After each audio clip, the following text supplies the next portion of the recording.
Hi, my name is Laura Rice. I am an associate professor in the Department of Health and Kinesiology at the University of Illinois Urbana-Champaign. I have a PhD in rehabilitation science and technology and also a master's degree in physical therapy.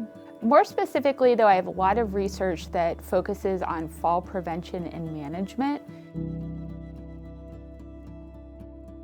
I do really want to emphasize how common falls are among people with a variety of different health conditions. Falls can have a significant impact on your daily life, both the physical injuries and then that fear of falling that can develop.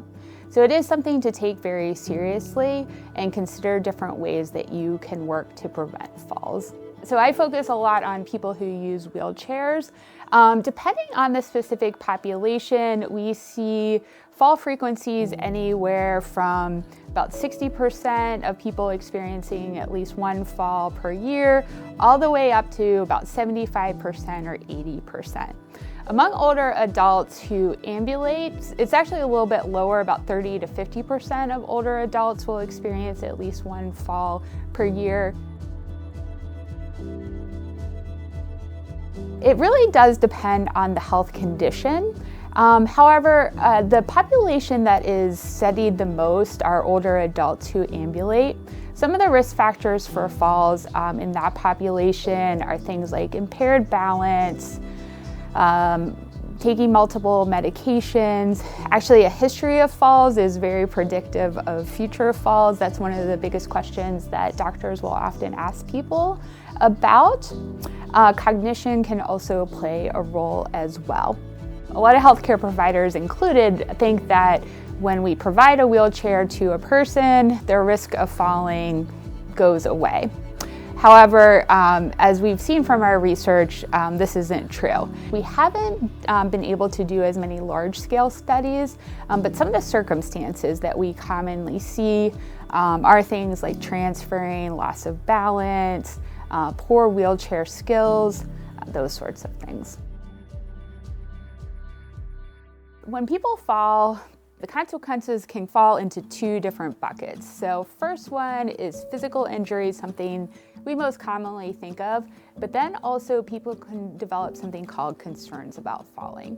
And this can lead to people really restricting the activities that they do, both in their home and their community. And it also can result in kind of a physical downgrade as well. If they're not doing as much activity, they might get deconditioned. So it really can spiral out of control pretty quickly.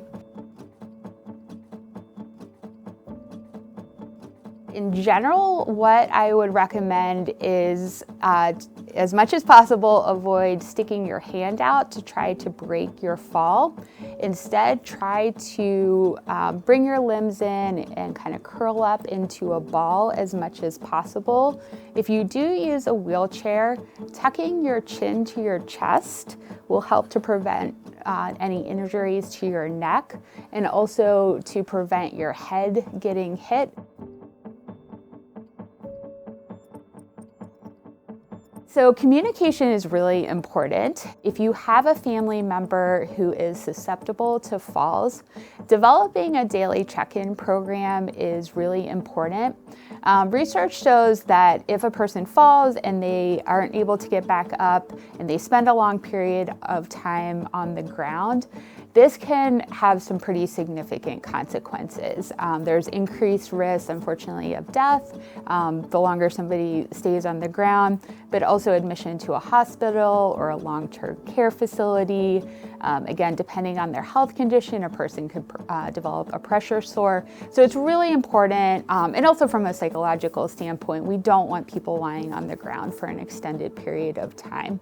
So having a daily check-in program with a family member, you do a quick call, maybe a text, just to make sure that your family member is doing okay. There's a lot of also automated fall detection devices on the market as well. For people who ambulate, there's many devices. One good example is in the Apple Watch. There is a fall detection system built into it. However, I do want to caution people who use wheelchairs that detection system isn't very accurate for people who use wheelchairs. My team is actually working to develop an algorithm that would be able to detect those falls from a seated position. So hopefully soon there'll be a nice resource available for people who use wheelchairs as well.